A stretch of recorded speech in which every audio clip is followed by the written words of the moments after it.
Hello friends good morning welcome back to my channel. आशा करुच्ची आपण मैंने समस्ते भलरे थे आम मैंने बहुत भलरे अच्छु। तो आज हूँ सुदशा व्रत आज गुरुवार था इंडिपेंडेंस डे दुईटा जगह आज एक सागर सेलिब्रेट हो।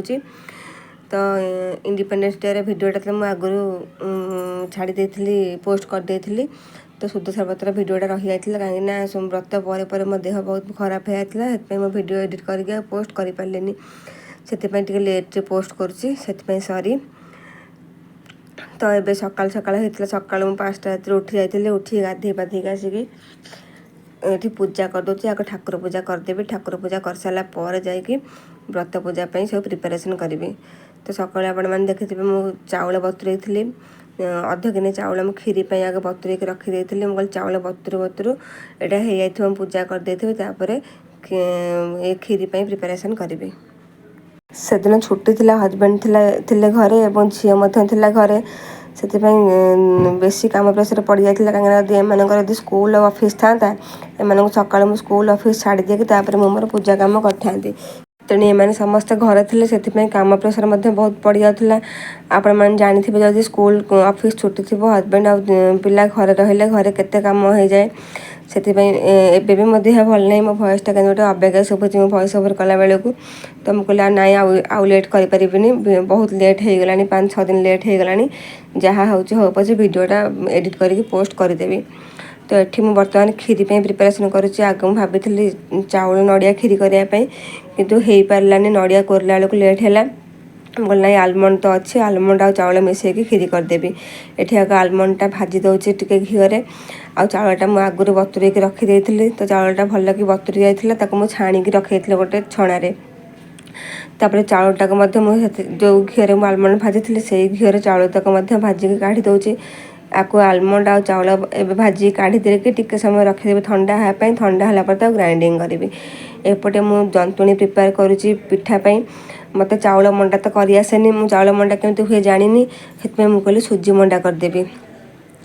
तो आग मु गोटे कप पानी नहीं जाइए गोटे कप ना 1.5 कप पाखापाखि पानी नहीं जाइए पानी स्वाद अनुजाई लुण पकई जाइए आ मंडा पिठा तो चीनी पड़ेनि आपण मैंने जानी। तो यहाँ मुझे प्रथम थर पर करुच्ची। तो लुणटा मेल्ट हो गला पानी से मुझे गोटे कप सुजी पकईकि भल कि जंतुणी प्रिपेयर करदेली। से गोटे चामच पाखापाखि घी पकई कहीं भल फ्लेवर आसो बोली। ये अल्प सुजी जंतुणी करुच्ची कहीं लुण पकई करुच्ची जंतुणी कहीं खाइबेनि हजबैंड खाइबेनि एमती भी झील को भल नुह पिठापणा किसी से खाइबनी से पिठा तो जी मुझे पूजा करने कथा 10टा पिठा ही करी बेसी करी कहीं या तो मुझे एकुटिया ही खाइबी आउ क्या देपारे खाइबा से मुझे 10टा पिठा है भाया जंतुणी ही करी बेसी करनी आउ या पछरे हजबैंड पुणी करी चीनी पकईकी पूरा पिठा छाणिकी करी सीझा मंडा भल नुह मुझे छाणिकी पछरे करदेली। एपटे जंतुणी है ये चाउल आउ ये ठंडा हो जाता बादाम ताकू मुझे ग्राइंडिंग करदेली भल कि ग्राइंडिंग कर सारापर 2 ग्लास पानी नहीं गली खाली सादा पानी आउ कि ना पानी रे पकई देकी गुंड तक ताकू एबे 2-3टा सीटी देदेवी सीझापी सीझीगला ताकू मु खीरी प्रिपेरेसन करी। तो एपटे नड़िया कोरिक रखी जाइए पूरा करदेवी मु नड़िया पूरा गुड़ा पकईवाई कहती कि हजबैंड मना कर ना गुड़ा पकानी चीनी पकई करदियो से मुझे बेसी मीठा कल कम मीठा करके चीनी पकईकी नड़िया पूरा मुझे बनई दूसरी से भितर खीरीटा सीझी जाता मुझे आउटे घाटी दूसरी कहीं चाउल खंड खंड थी सीझी जाता कि चाउलटा पूरा पूरी मिसी नाला से मुझे चाउलटा को भल घाटी देली घाटिकी रखीदे सेपटे क्षीर बसई गरम करने क्षीर फुटला क्षीरी रे क्षीर पकईदेवी तापर ये मोर हो जाता पूराटा से पकईदेली गुजराती आ गोलमरचर गुंड करके रखी से पकईदेली।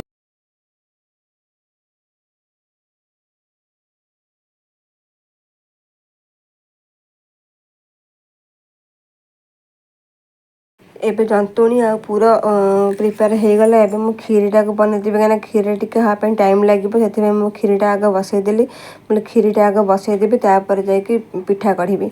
ଏବେ 1 ଲିଟର କ୍ଷୀର ମୁଁ ଗରମ କରିଥିଲି, ସେଇ କ୍ଷୀରକୁ 1 ଲିଟର କ୍ଷୀର ଲାଗିଲାନି, ଅଳ୍ପ କ୍ଷୀର ବଳିଲା, 1 କପ୍ ପାଖାପାଖି କ୍ଷୀର ବଳିଲା। ଆଉ ସବୁତକ କ୍ଷୀର ଦେଇକି ବର୍ତ୍ତମାନ କ୍ଷୀରିଟାକୁ ବସେଇ ଦେଇଛି।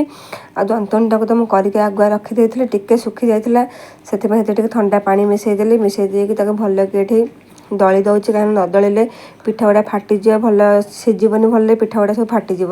ସେଥିପାଇଁ ମୁଁ ତାକୁ ଏଠି ଦଳିଦେଲି। ଆଉ ଏଠି ମୁଁ 10ଟା ପିଠା ହିଁ କଲି, ଆଉ ବେଶୀ ପିଠା ହେଲାନି। ମୁଁ 10ଟା ପିଠା ପାଇଁ ମଧ୍ୟ କରିଥିଲି ଜନ୍ତୁଣି, ତ 10ଟା ପିଠା ପାଇଁ ଗୁଳା କରି ରଖିଦେଲି। ଆଉ ଏପଟେ କ୍ଷୀରିଟା ଟିକେ ଭଲକି ଫିଟି ଯାଇଥିଲା, ସେଥିପାଇଁ ସେଥିରେ ଚିନି ପକାଇଦେଲି। ମୁଁ ବେଶୀ ଚିନି ପକାଇନି, କମ୍ ଚିନି ପକାଇଛି କ୍ଷୀରିରେ, କାହିଁକିନା ବେଶୀ ମିଠା ହେଲେ ବି ଭଲ ଲାଗିବନି ଖାଇବା ପାଇଁ। ଆଉ ଏପଟେ ପୁରଟାକୁ ମୁଁ ଜନ୍ତୁଣି ଗଢ଼ି ଦେଇକି ପିଠା ଗଢ଼ିକି ଏପଟେ ପୁର ଦେଇକି ତାକୁ ରଖିଦେବି ସବୁ। ତାପରେ ଇଟିଲି ଛାଞ୍ଚରେ ୟାକୁ ମୁଁ ସିଝେଇଦେବି, କାହିଁକିନା ଆଉ ସିଝିବା ପାଇଁ ମୋ ପାଖେ କିଛି ଜାଗା ନଥିଲା, ଇଟିଲି ଛାଞ୍ଚ ହେଇଥିଲା। ସେଥିପାଇଁ ମୁଁ କହିଲି ଇଟିଲି ଛାଞ୍ଚରେ ସିଝେଇଦେଲେ ସୁବିଧା ହେବ। ସେଥିପାଇଁ ମୁଁ ପିଠା ଗଢ଼ିକି ଆଗ ରଖିଦେଲି, ତାପରେ କ୍ଷୀରିଟା ହେଇଗଲା ପରେ ପଛରେ ୟାକୁ ସିଝେଇଦେବି।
ଏବେ ପିଠା ସିଝେଇ ଦେଇଛି, ବସେଇ ଦେଇକି ଆସିଛି ସିଝିବା ପାଇଁ।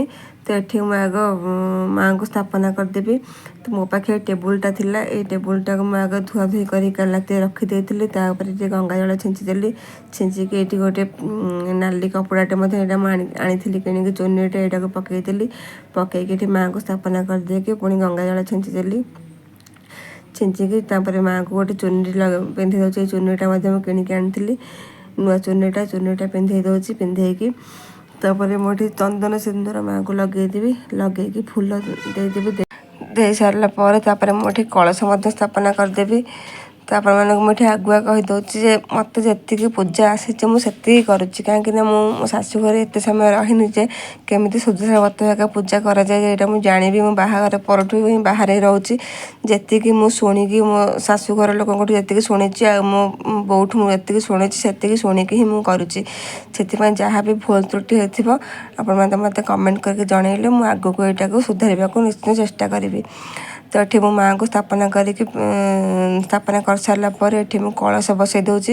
କଳସ ବସାଇବା ପାଇଁ ଆଗ ଗୋଟା ଅରୁଆ ଚାଉଳ, ମୋ ପାଖେ ଧାନ ନଥିଲା, ସେଥିପାଇଁ ମୁଁ ଅରୁଆ ଚାଉଳ ନେଇଯାଇଛି।